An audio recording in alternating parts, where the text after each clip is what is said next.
All right, well, what's in the box? This is something I just got off of Amazon today.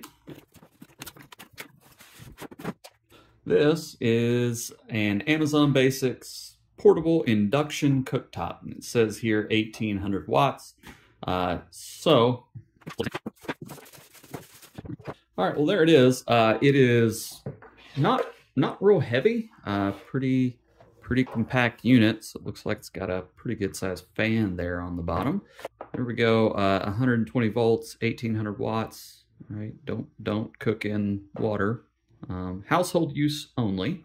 All right, so it's got, some power, start, stop, temperature, timer, basic stuff. So it's got a ceramic plate on top. So the reason I'm looking at this actually is because I'm pretty interested in how this thing works internally. Principles of this thing, obviously it's an induction cooker. So inside of here, there's going to be a big coil, probably a Litz wire, in a big spool like this, pretty flat. It's going to be what's called a pancake coil. And so inside of here is circuitry, which is going to generate a really high frequency oscillating current inside of that coil. And then that basically is creating, a magnetic flux over this thing. You put a pan on top, it induces eddy currents into the metal of the pot that you put on top. The pot heats up. So it's really interesting because these things, they don't heat up. The pot heats up because this does not use normal convection or conduction. It's using induction. And so what's interesting about this, again, it's 1800 watts. It's pretty lightweight. It doesn't have a ton of cooling. And I'm just kind of interested how they pull that off because, if you've seen my other video, which I don't know if you have or not, I've got my 1000 watt induction heating system that generates a lot of heat. It requires water cooling. And it's pretty expensive to build. The circuitry inside, the power supply was pretty expensive, a couple $100. The ZVS board that generates the oscillating current costs, $80 to $100 just in parts. This thing costs like $50, and it's really lightweight, and it doesn't have a ton of extra stuff. And so I'm just kind of wondering, how do they do that? And so we'll do a quick demo of showing you this thing and how it works, and I'll put it under the thermal camera. And then I'm going to open it up, and I'm going to see what's inside. And so might have to do 2 videos on this. Probably the first one, I'll just look at the components. And then maybe in the second one, I'll actually go through the circuit. And I'm going to try to figure out, how do they accomplish what they're accomplishing? Either the power spec is just way off, and there's no way it's putting out 1800 watts. Or it must operate on some different principles that it's getting away with such high power and doing it so efficiently that it's not creating a bunch of excess heat. So that's kind of the point of this video. So the first thing I'm going to do is fire this thing up and watch it work a little bit. There we go. And you can see that pan, it starts rocketing right up. All right, it just starts heating right up. And so it's just pouring heat into that pan. So it's already, 200 degrees. Man, that thing works, and it works in a hurry. But that cooktop, it's already under 100 degrees according to this thermal camera. Now, the pan's still real hot because it heats that pan directly. So, yeah, that's true. That thing it really is. It is not hot. So that's pretty cool. Again, looking at this, the interesting thing is not just that it works. I mean, obviously it works, but it knows whether or not there's a pan over this thing. It knows whether or not there's something that it needs to heat. And if you remove that, it just turns off. So it's got some sort of sophisticated circuitry in there that it can tell what's on top, right? It's not as simple as just, is there something? Because, obviously my hand isn't working. It's got to be a pan, and it can't be apparently upside down. Yeah, it's really interesting. It has to be the correct way. And then all of a sudden you can hear it. There's like a high frequency ringing that happens, but it's actually like, so I don't know if it's so this pan's aluminum, so I don't know if, I think there may be a copper or a plate stainless or something in the bottom to make this thing work with induction, because just aluminum won't work. It usually has to be a ferrous metal. But yeah, it can tell. It knows, hey, whether or not that thing's there. Let's see how close it has to be. It's actually got to be about an inch is where that thing can tell. So it's got some sort of sensory in there. It's probably just using something with the induction field. It changes the load, and it's going to change probably a little bit of the resonant frequency and stuff like that on that circuit. So that aside, the next step, I'm going to break this thing open and let's see what's inside. All right, so unplugged. So let's crack this thing open. Now, before I do, let's make clear I am not any sort of expert on electronics. I have no formal training. I am probably about to say and or do a lot of stuff that's wrong. So if you've got any corrections for anything I say, or you just want to tell me I'm dumb and what I'm doing is dumb and my mother should have abandoned me as a child because I'm dumb, that's all fine. Please leave that down in the comment section, because this is a learning experience for me. It's not just a tutorial video. It's not a tutorial at all, right? So I'm doing this to try to learn about how this thing works. So again, if you've got any feedback, comments, or corrections on anything I say or do, please have at it. I totally welcome that sort of thing. So with that, I've got some screwdrivers. So let's get this thing cracked open. So I do want to say while I'm doing this, again, like some of the reasons I'm doing this is to learn how it works. But more than that, I want to see what they're doing differently. This is a consumer-oriented machine, right? This thing is UL listed, right? Amazon puts their name on this. So it's not just that it works, and it's not just to learn how it works. It's actually to learn like what sort of safety protection do they have? You know, because again, I've got an induction heater that I built. It could be dangerous as heck. And so I'm trying to figure out, you know, how do they do their design efficiently, and how do they handle safety? You know, because that's like a big consideration anytime you're dealing with something that puts out the kind of power that these things do. So that's one thing I'm interested in. Again, not just how they make the magical pixies fly, but also how they do that in a safe manner. I think we got some joy. All right. So first things first, this is the ceramic top. Okay, so you've just got the buttons, just flex on some plastic there. Let's see if we can learn anything here. All right, so it says PA for the plastic type. So that's, I think, nylon. So it's going to be a nylon. Yeah, a bunch of mold information. I don't really see anything. I mean, it's got some part numbers here that maybe I'll look at later to see if I can find out who's really making this thing. And there she goes. There is the Magic Maker. So again, like I said, there's a big coil, and this is indeed made out of Litz wire.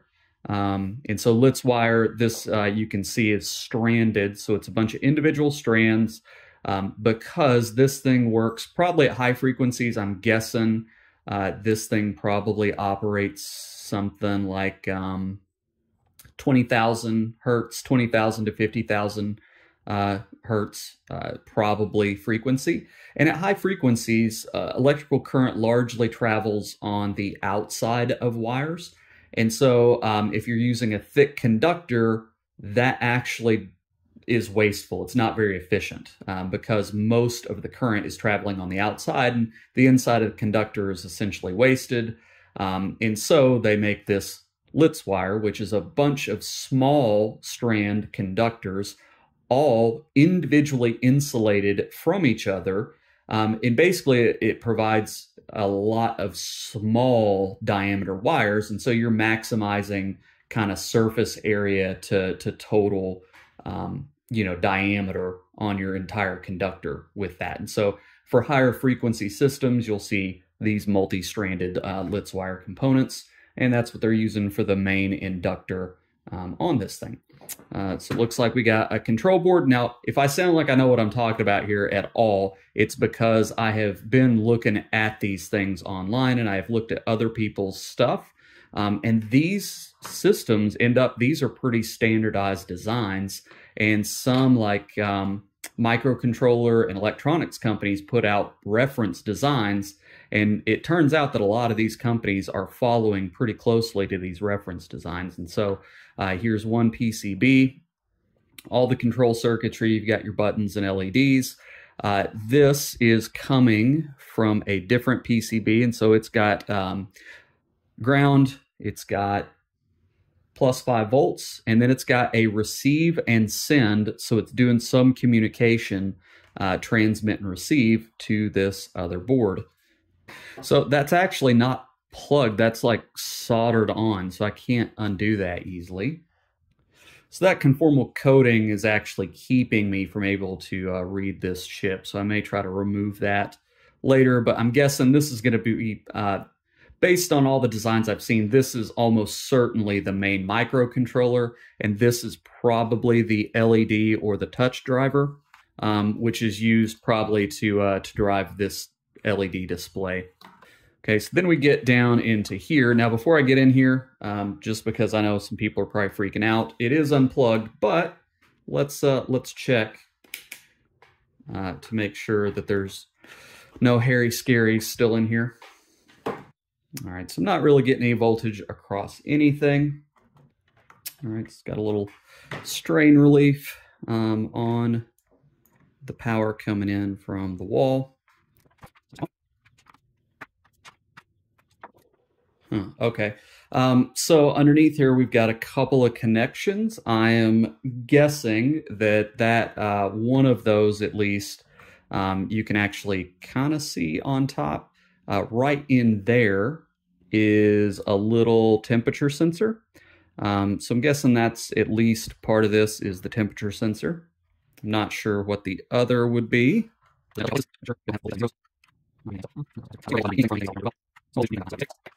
So no voltage from anything that I can find, so we ought to be pretty safe. There's the big fan down here is wired up, and it's coming over right here. So this is the connection from the power PCB. Here's the communication link, and then this is a little fan connector coming over here for the cooling fan. The big coil here on the back is open.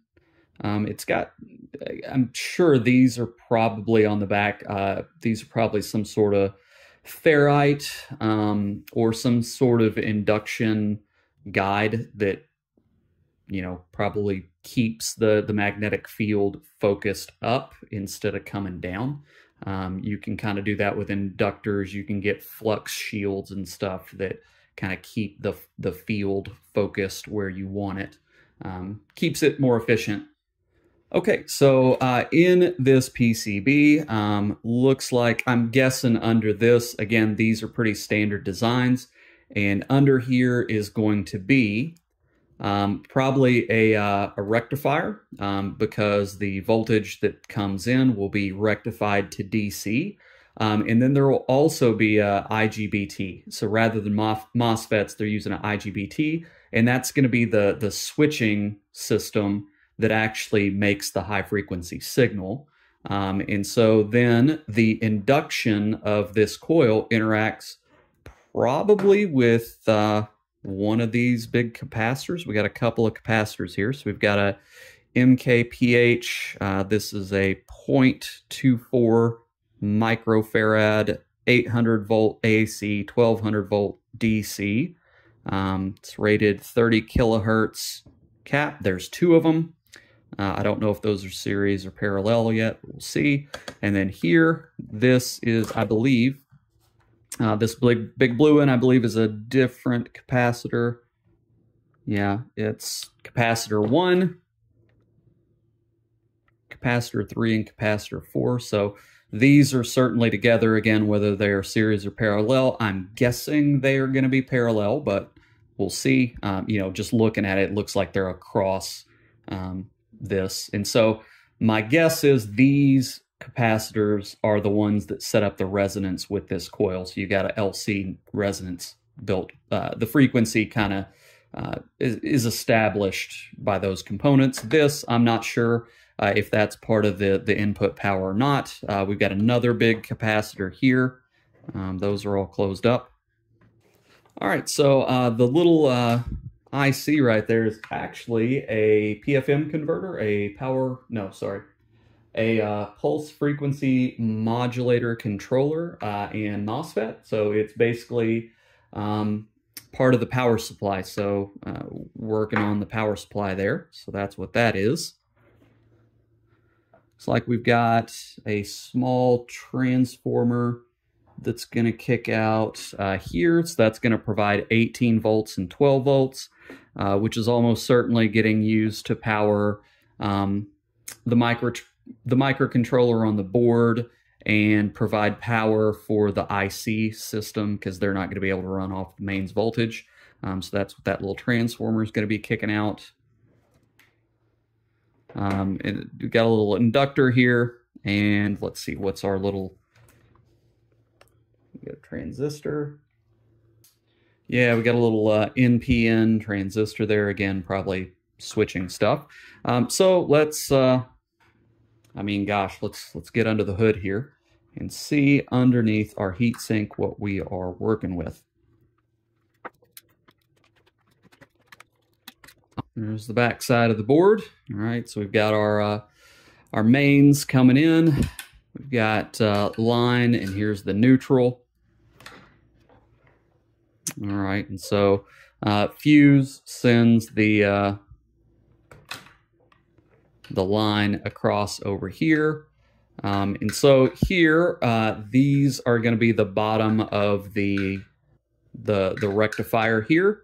I see a bunch of little pins there, so I'm not sure what that is going to end up being. It looks like those are all just jumpers. Looking under here. Yeah, those are just a bunch of jumpers. And then right here, these 3 pins are probably going to be the IGBT. And underneath we have, so this is probably a few little transistors. This is probably the gate driving system, because of how these are controlled is what I'm guessing, that's what that is. And so then down here we've got the connections for the inductor, the main coil rather. So let's pop this sucker off.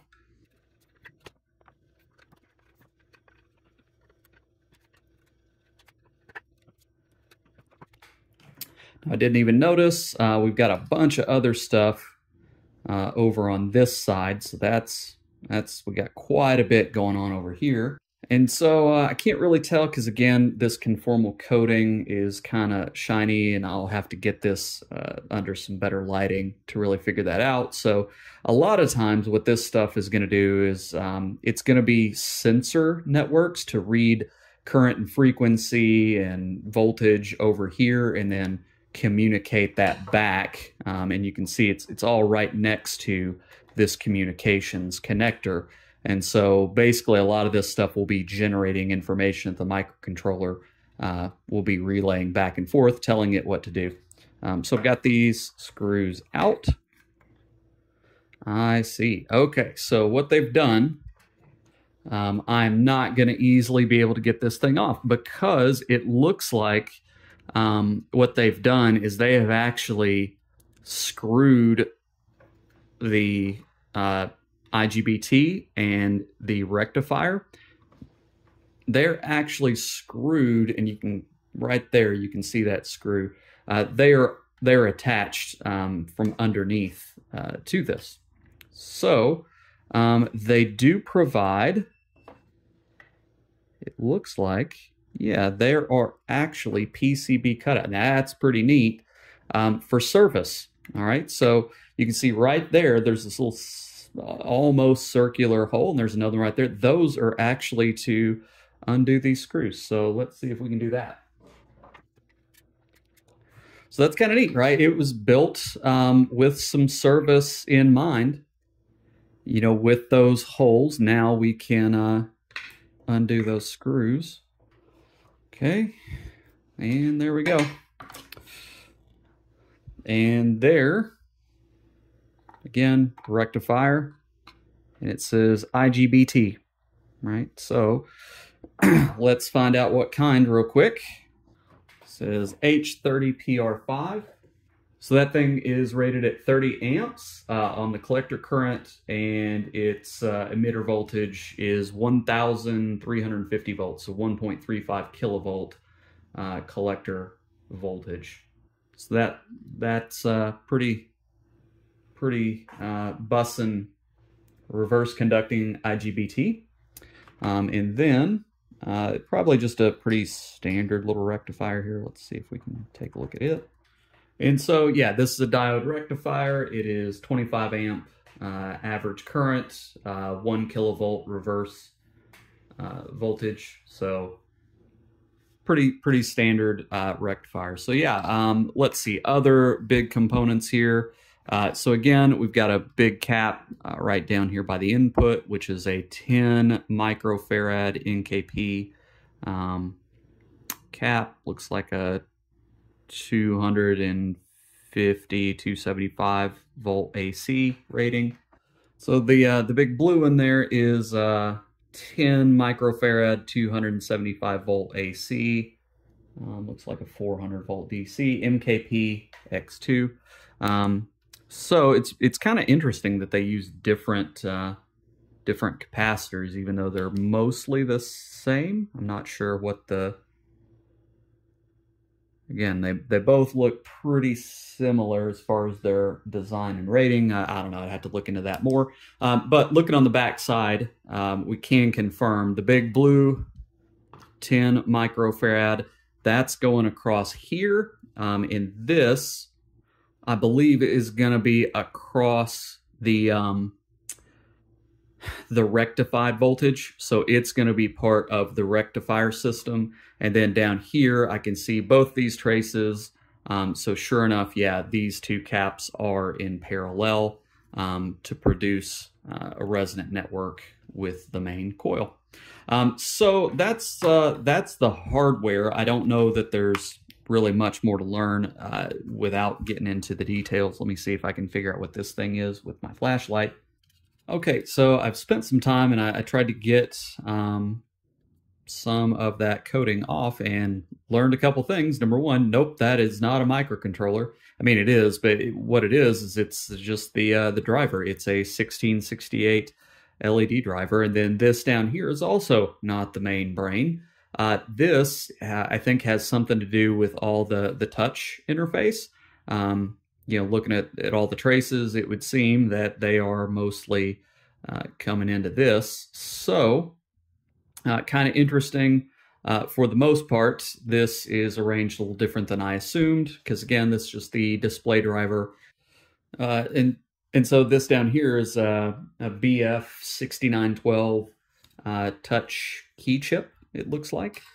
And that means that this sucker right there is the main microcontroller. Again, I thought maybe this was some kind of quad op amp or something, because again, there's usually op amps necessary to run all this, but maybe that's that little booger right there. So again, just learning some things as I'm looking through this. It is laid out a little differently than most of the reference designs I've seen. Now, basic power structure is the same, but the layout of the IC is a little different. So let me see if I can figure this one out. It looks like it's made by HK, but I'm going to see if I can find out exactly what this is. Okay, so I've been digging on this thing. This turns out is, I believe, just a little voltage converter. And this is, I'm almost 100% the actual brain. And so this thing, it's a CHK, and I'm not sure, I've never heard of that. It appears to be, you can kind of see where I've got the coating off there. You can see the HK, their logo, but it's CHK. It's a S011. I can find CHK S007 induction cooker controllers, so I'm guessing this is just a different member of that product line, and the rest of all this is just control and sensor circuitry, I'm guessing, but that's about as much as I can get. I've been trying to get on Baidu and get on a Chinese search engine to figure out what that is, but I can't get any more specs on it. But these things, again, they are made cheap, so they are using again, some, I think, Chinese manufacturers microcontroller. So it's probably meant specifically for this type of application. These induction cookers tend to be pretty popular all over the world. Like I said, there's a lot of reference designs. That's where we're probably going to stop this one. Again, I'll probably do another video on this where I try to at least track through to figure out how this circuit's working, and so that'll have to be a different part. Anyway, again, if you saw anything that you can correct me on or straighten me out or any suggestions, let me know. Otherwise, I appreciate it.